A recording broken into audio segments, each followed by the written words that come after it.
एक मोठी रंजक पौराणिक कथा आहे.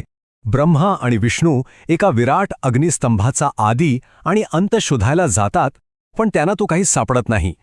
कारण तो स्तंभ म्हणजे स्वतः भगवान शिव असतात.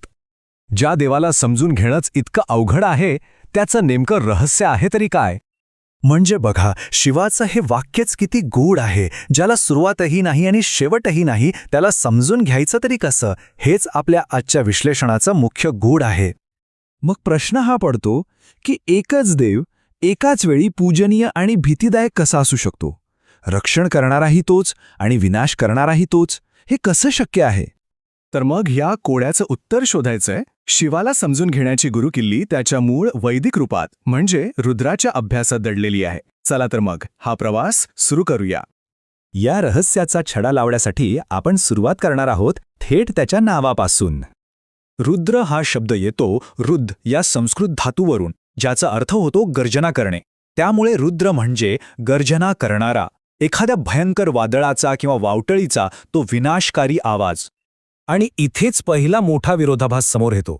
ज्या देवाचं नाव एका भयंकर आवाजावरून ठेवलंय, तोच देव रुद्र नावाच्या एका मूक प्रार्थनेशी सुद्धा जोडलेला आहे.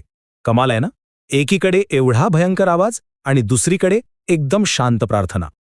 आणि हा विरोधाभास इथेच थांबत नाही. आता हे बघा, रुद्र हा प्राणघातक बाण चालवणारा एक भयंकर धनुर्धर म्हणून ओळखला जातो.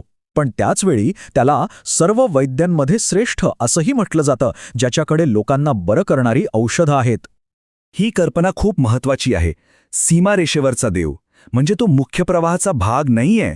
तो कुठेतरी बाहेर एका सीमेवर उभा आहे. आणि हेच त्याच्या उपासनेच्या पद्धतीत सुद्धा अगदी स्पष्ट दिसतं. रुद्राचे विधीसुद्धा त्याच्या या वेगळेपणाची साक्ष देतात. त्याचे यज्ञ मुख्य यज्ञभूमीच्या आत नाही तर बाहेर केले जातात. त्याला नैवेद्य म्हणून घरगुती तांदूळ नाही तर रानटे तांदूळ दिला जातो. आणि उरलेला प्रसाद घरी न आणता तो एखाद्या थिटावर किंवा स्मशानात ठेवला जातो. या सगळ्या गोष्टी त्याला इतर वैदिक देवांपेक्षा खूप वेगळं ठरवतात. एवढंच नाही, त्याच्या नावांमध्ये सुद्धा ही दुहेरी वृत्ती लपलेली आहे. प्रजापतीने रुद्राला जी 8 नावं दिली, त्यातली 4 नावं त्याच्या विनाशकारी रूपाची आहेत, रुद्र, उग्र, शर्व. तर दुसरी 4 नावं त्याच्या अगदी विरुद्ध सौम्य रूपाची आहेत. भव म्हणजे अस्तित्व, पशुपती म्हणजे पशूंचा स्वामी. एकाच देवाची ही 2 टोकं. आता ह्या दुहेरी स्वभावाला आणखी चांगल्या प्रकारे समजून घेण्यासाठी 2 कथा पाहूया. पहिली कथा आहे रुद्राच्या अंमलदार रूपाची. कथेची सुरुवातच मुळी एका धक्कादायक घटनेनं होते. सृष्टीकर्ता देव प्रजापती आपल्याच कन्येबद्दल आसक्त झाला. हे पाहून इतर देव इतके घाबरले की त्यांनी या पापाला शिक्षा देण्यासाठी आपापल्यातली सगळ्यात भयानक ऊर्जा एकत्र केली आणि त्यातून एका नवीन देवाची निर्मिती झाली. तो देव होता रुद्र. त्याने एका बाणाने प्रजापतीला भेदलं आणि ते निषिद्ध कृत्य थांबवलं. तेव्हापासूनच त्याची ओळख एक असा देव म्हणून झाली जो देवांमध्येही चुकीचे कृत्य करणाऱ्याला शिक्षा देऊ शकतो. तर या गोष्टीतून आपल्याला काय महत्वाचे धागेदोले मिळतात? पहिला, रुद्र इतर देवांच्या नंतर अस्तित्वात आला. दुसरा, त्याचा जन्म प्रचंड विनाशकारी शक्तीतून झाला.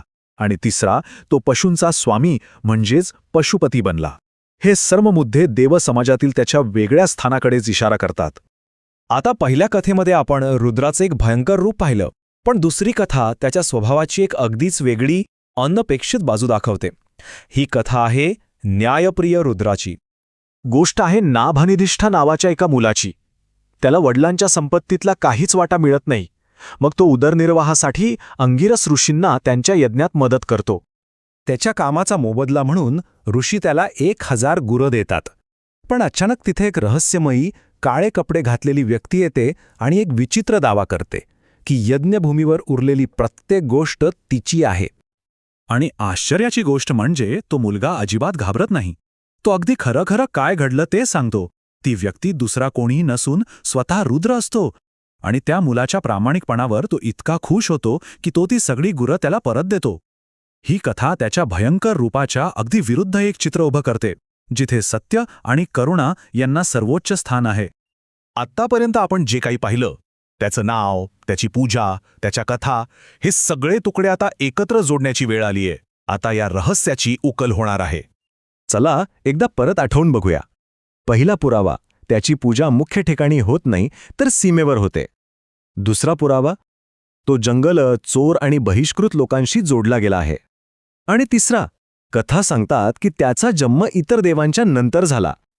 आणि या सगळ्या पुराव्यांवरून एक सिद्धांत समोर येतो, ज्याला बाहेरील देवाचा सिद्धांत म्हणतात.